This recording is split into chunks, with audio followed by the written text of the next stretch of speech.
Assalamualaikum warahmatullahi wabarakatuh. Perkenalkan, nama saya Dimas Aldirarjo dari Prodi Ilmu Komunikasi Untak Surabaya.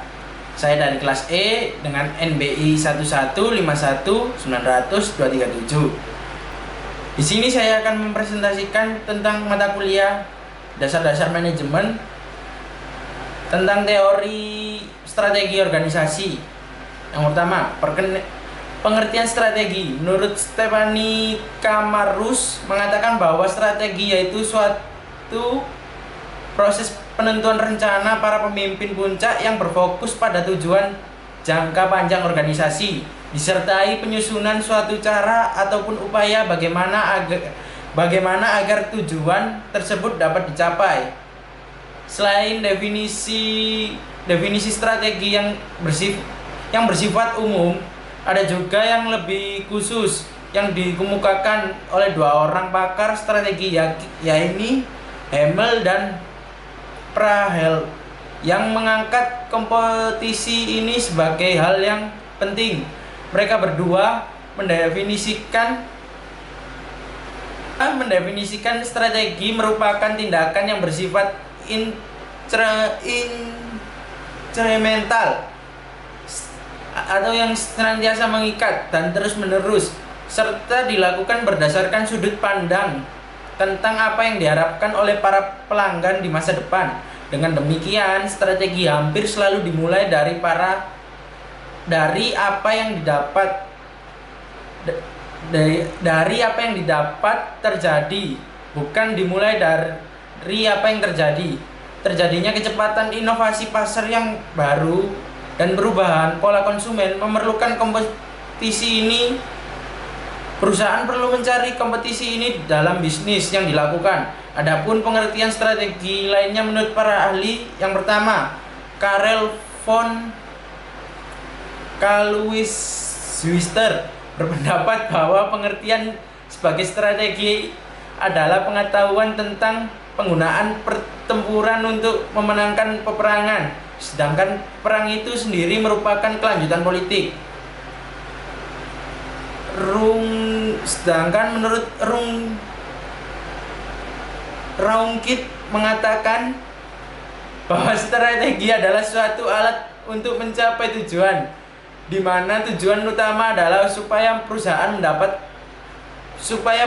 dapat melihat secara objektif kondisi internal dan eksternal, sehingga perusahaan dapat mengantisipasi perubahan lingkungan eksternal.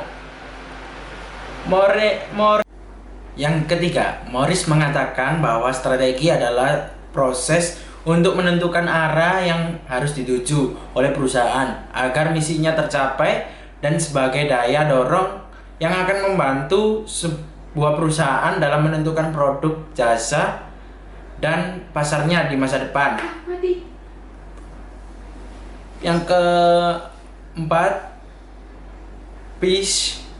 menurut Price mengatakan bahwa strategi adalah rencana main suatu perusahaan. Strategi mencerminkan kesadaran perusahaan mengenai bagaimana, kapan, dan di mana ia harus bersaing menghadapi lawan, dan dengan maksud dan tujuan apa.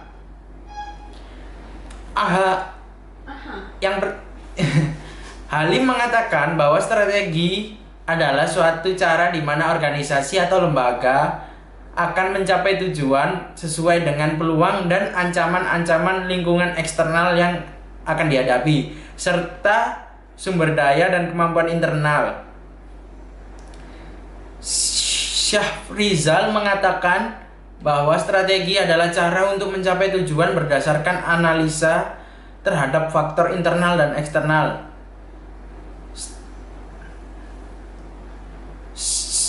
Secandel dan Carles Hofer menjelaskan adanya 4 tingkatan strategi keseluruhan disebut master strategi, yaitu yang pertama, enterprise strategi. Strategi ini berkaitan dengan bagaimana respon masyarakat terhadap organisasi ini, di mana ada penekanan kepada masyarakat bahwa organisasi berusaha sungguh-sungguh dan yang terbaik untuk menjalani dan memenuhi kebutuhan serta tuntutan para masyarakat. Yang kedua, corporate strategi, yaitu sebuah strategi yang menjalankan misi yang telah kita siapkan dalam organisasi tersebut dengan bidang yang telah menjadi bagaimana. Strategi ini bisa disebut dengan grand strategi karena akan berakibat sangat fatal ketika kita salah menjawab dalam misi dari sebuah organisasi tersebut. Yang ketiga, bisnis strategi. Strategi ini adalah bagaimana organisasi dapat merebut pasar di tengah masyarakat seperti sponsor, dekanat dan rektorat organisasi lain dan mahasiswa sehingga dapat menguntungkan dalam mengembangkan organisasi ke tingkat yang lebih baik. Yang selanjutnya, fundamental, yaitu strategi untuk menunjang strategi yang lain. Adapun dalam fungsional strategi ini terdapat 3 di dalamnya, yaitu strategi fungsional ekonomi, strategi fungsional manajemen, dan strategi fungsional isu. Menurut Potter, ada 3 landasan strategi yang dapat membantu organisasi memiliki keunggulan kooperatif, yaitu yang pertama, keunggulan biaya, yang kedua, diferensiasi, dan yang ketiga, fokus. Adapun yang bisa digunakan untuk membuat strategi adalah dengan menggunakan analisa SWOT, yaitu Strengths, Weakness, Opportunity, dan Threat. Pengertian organisasi menurut para ahli yaitu ada 3. Yang pertama dari Prof. Sondang P. Singgayan mendefinisikan organisasi ialah setiap bentuk persekutuan antara 2 orang atau lebih yang bekerja sama serta secara formal terkait dalam rangka pencapaian suatu tujuan yang telah ditentukan dalam ikatan yang mana terdapat seorang atau beberapa yang disebut atasan dan seorang kelompok yang disebut bawahan.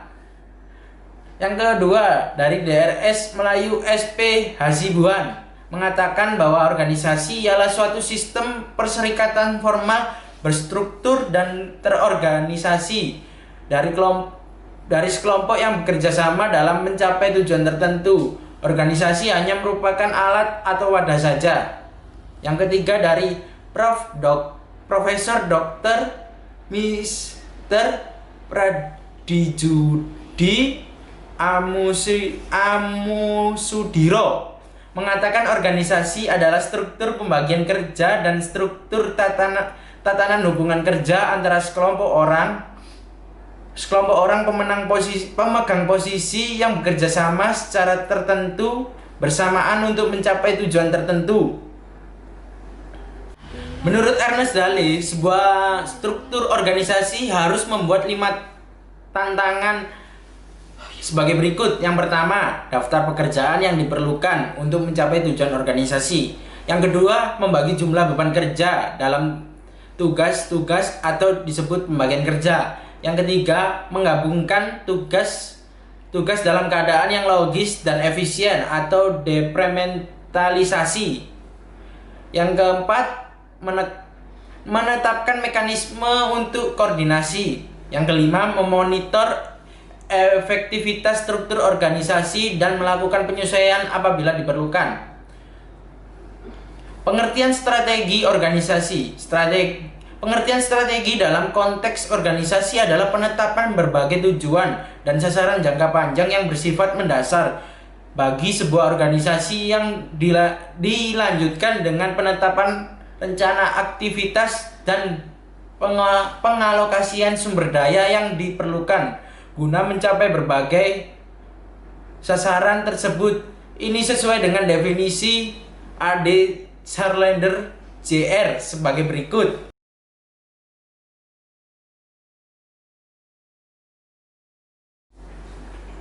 Lebih lanjut, A.D. Sharlander Jr. membeberkan contoh bahwa keputusan-keputusan mendasar yang tergolong strategi itu misalnya, yang pertama, memperluas volume aktivitas organisasi. Yang kedua, membuka cabang atau kantor di wilayah baru. Yang ketiga, mengubah atau menambah fungsi-fungsi baru. Yang keempat, memverifikasi kegiatan yang sudah ada. Tipe-tipe strategi menurut Koten. Yang pertama, corporate strategi. Strategi ini lebih berkaitan dengan perumusan misi, tujuan, nilai-nilai, dan inisiatif-inisiatif strategik yang baru. Pembatasan-pembatasan diperlukan, yaitu dengan dilakukan dan untuk siapa. Yang kedua, program strategi. Strategi ini lebih perhatian pada implikasi-implikasi strategik dari suatu program tertentu. Apa kira-kira dampaknya apabila suatu program tertentu dilancarkan atau diperkenalkan? Apa dampaknya bagi sasaran organisasi? Yang ketiga, resource support strategi. Sumber daya ini memusatkan perhatian pada memaksimalkan pemanfaatan sumber-sumber daya esensial yang tersedia guna meningkatkan kualitas kinerja organisasi. Sumber daya dapat berupa tenaga, keuangan, teknologi, dan sebagainya. Yang berikutnya, institutional strategi. Strategi ini mengembangkan kemampuan organisasi untuk melaksanakan inisiatif-inisiatif strategik terlepas dari pendekatan yang digunakan. Dan dalam membagi strategi itu dalam beberapa kategori, maka cukup diberi petunjuk bahwa strategi organisasi tidak hanya satu. Di samping itu, tipe-tipe strategi itu saling menopang sehingga merupakan satu kesatuan kokoh yang mampu menjadikan organisasi sebagai satu lembaga yang kokoh maupun mampu bertahan dalam kondisi lingkungan yang tidak menentu. Kredibilitas strategi. Kredibilitas dari suatu strategi menurut Dixty dan Nelbuff ada beberapa cara dalam strategi, diantaranya ciptakan reputasi, tulislah kontrak, bergerak dalam langkah kecil, kerjasama tim, dan berikan manfaat kepada wakil perunding. Sekian dari presentasi saya. Wassalamualaikum warahmatullahi wabarakatuh. Yang ketiga,